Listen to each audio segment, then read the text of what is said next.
నమస్తే, welcome to four sides TV. నేను విజయ్. మొత్తంగా నిర్మలా సీతారామన్ ప్రారంభించడమేమో దేశం అంటే మట్టి కాదు, దేశం అంటే మనుషులో అంటూ ప్రారంభించారు. మరి మనుషులు అంటే కేంద్ర ప్రభుత్వం దృష్టిలో కేవలం ఆదాని, అంబానీ వీళ్ళు మాత్రమే వస్తారా? అతి సామాన్య రైతులు, మధ్యతరగతి వాళ్ళు, లేకపోతే దిగువ మధ్య తరగతి వాళ్ళు వీళ్ళు రారా అనేటువంటి డౌట్ ఇప్పుడు ప్రధానంగా వినిపిస్తోంది. ఇప్పటికే స్టాక్ మార్కెట్ ఏమో పతనాల్లోకి వెళ్ళిపోతోంది. ప్రతి ఏడాదిలాగే ఈ ఏడాది కూడా మాటల్లో ఏమో రైతులకు మేలు చేస్తాం, మధ్యతరగతి వాళ్ళకు మేలు చేస్తాం, లేకపోతే పేదలకు ఏదో చేసేస్తాం అనేటువంటి మాటలే తప్ప వాస్తవ రూపం లేకొచ్చేసరికి, బడ్జెట్ లెక్కల రూపం లేకొచ్చేసరికి ఏమాత్రం ఇవ్వనటువంటి ఒక పరిస్థితి. అసలు ఏం జరుగుతోంది బడ్జెట్ విషయంలో, చెప్పిందేంటి, చేసిందేంటి, ఈ మొత్తం అంశాలకు సంబంధించి డిస్కషన్ స్టార్ట్ చేద్దాం. మనతో పాటు మా చీఫ్ ఎడిటర్ దేశమైన శ్రీనివాస్ గారు సిద్ధంగా ఉన్నారు. వారిని అడిగి పూర్తి డీటెయిల్స్ తెలుసుకునే ప్రయత్నం చేద్దాం. శ్రీనివాస్ గారు నమస్కారం అండి.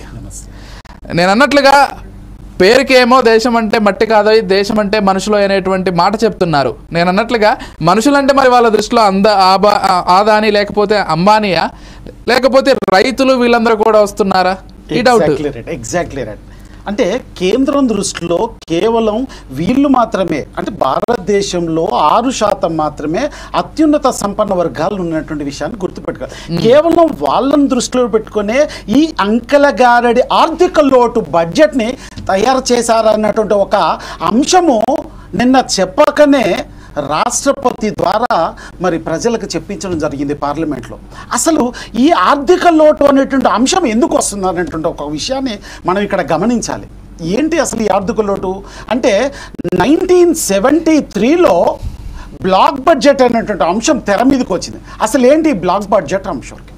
ఒకవేళ దేశంలో ఆర్థిక లోటు ఏర్పడినా, మూలధన వ్యయం అంటే ప్రభుత్వ ఖర్చులు ఎక్కువ పెట్టినా, లేదా కరువు వచ్చినప్పటికీ, వ్యవసాయ రంగంలో అనేకటువంటి లాసులు వచ్చినప్పుడు, లేదా యుద్ధము 1971లో పాకిస్తాన్కు ఇండియాకి యుద్ధం జరిగింది.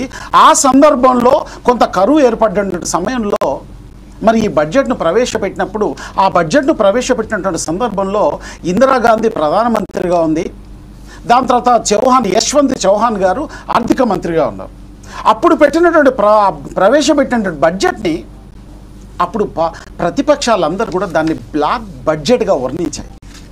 అదే అంశాన్ని ఇక్కడ మనం కనుక చూసినట్లయితే జనరల్గా ఏమంటామంటే బడ్జెట్ విషయంలోకి వచ్చినప్పుడు మనం చూసే దృష్టిని బట్టి, అంటే ప్రతిపక్షాలు చూసే దృష్టిని బట్టి మాత్రమే బడ్జెట్ అర్థమవుతుంది అంటారు. కానీ ఇప్పుడు నిర్మలా సీతారామన్ గారు లోక్సభలో ప్రవేశపెట్టినటువంటి బడ్జెట్లో మరి భారతదేశ ప్రజలే కాదు, ప్రపంచం అంతా కూడా దీన్ని తిలకించిన తర్వాత అందరికీ అర్థమైనటువంటి విషయాలు చెప్పుకుంటూ చర్చ చేసుకోబోతున్న సందర్భంలో మరి స్టాక్ మార్కెట్ పూర్తిగా పడిపోయినటువంటి సందర్భాన్ని గమనించాం.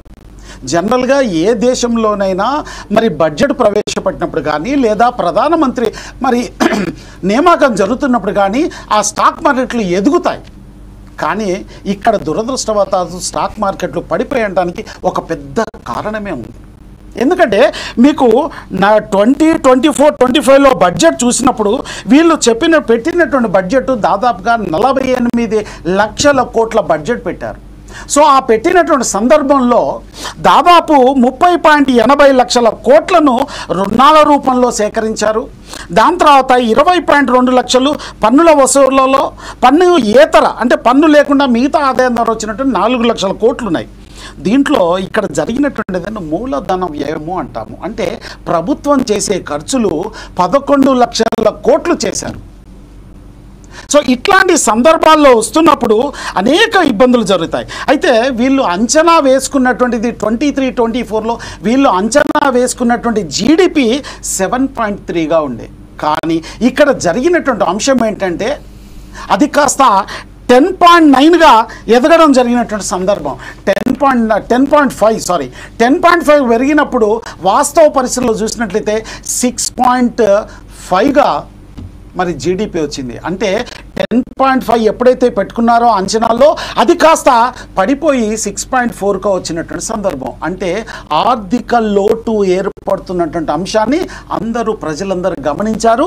ఈ సందర్భంలోనే బడ్జెట్ ఈరోజు ప్రవేశపెడుతున్న సందర్భంలో నిన్న పార్లమెంటులో రాష్ట్రపతి ద్వారా చెప్పించినటువంటి అంశాలన్నీ కూడా ఏంటంటే ఆర్థిక లోటు ఏర్పడింది అన్నటువంటి అంశాన్ని చెప్పించారు. అంటే ఆర్థిక లోటు ఎప్పుడైతే ఏర్పడిందో దాన్ని కంప్లీట్గా బ్లాక్ బడ్జెట్ కింద చిత్రీకరిస్తారు ప్రతిపక్షాలు.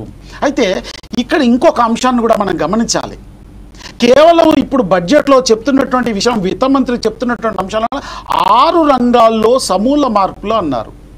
ఏంటి 6 రంగాలు అన్నటువంటి విషయాన్ని చూసినట్లయితే ఇక్కడ అగ్రికల్చర్ రంగం అని చెప్పారు. అగ్రికల్చర్ రంగం తర్వాత వచ్చినటువంటి అంశం ఏంటంటే మన ఈ మ్యానుఫ్యాక్చరింగ్ ఇండస్ట్రీస్ అన్నారు. దాని తర్వాత ఈ మిడిల్ క్లాస్ ఎవరైతే ఉంటారో వాళ్ళు పవర్ ఉపయోగించేటువంటి దానిలో అన్నారు. అభివృద్ధికి సంబంధించినటువంటి అర్బన్ ఇన్ఫ్రాస్ట్రక్చర్ డెవలప్మెంట్కి సంబంధించినటువంటి ట్యాక్సేషన్ సంబంధించింది. కానీ ఇవి కేవలం పేరుకు మాత్రమే ఉన్నాయి. మరి విద్యా పరిస్థితి ఏంటి, వైద్యం పరిస్థితి ఏంటంటే ఇంకొక విషయాన్ని మీకు ఇక్కడ తేటతెల్లం చేయాల్సినటువంటి అవసరం ఉంది. కేవలం బీహార్కు అంటే ఈ దేశంలో ఎన్డీఏ కూటమి ఏర్పడటానికి ముఖ్య కారకులు ఇద్దరు, నితీష్ కుమార్ అండ్ చంద్రబాబు నాయుడు. మరి చంద్రబాబు నాయుడు యొక్క చాణక్య రీతి ఇక్కడ ప్రకటించలేకపోయారా, లేకపోతే మరి ప్రధానమంత్రి మోదీ చంద్రబాబు నాయుడు పక్కకి నెట్టేటువంటి ప్రయత్నం జరుగుతుందా? ఇది చర్చల్లో మాత్రమే బయటికి రావాల్సినటువంటి అంశం. కానీ నితీష్ కుమార్కి భయపడా లేకపోతే ఏదంటో తెలియదు, కానీ తనకు మాత్రం పూర్తి తాయిలాలు ప్రకటించాడు. ఇది మాత్రం కొంచెం ప్రజల్లో అందరికీ క్వశ్చన్ మార్క్గానే ఉండిపోయిందన్నటువంటి అంశాన్ని అందరం గమనించాల్సినటువంటి అవసరం అయితే ఉంటుంది విజయ్. ఇది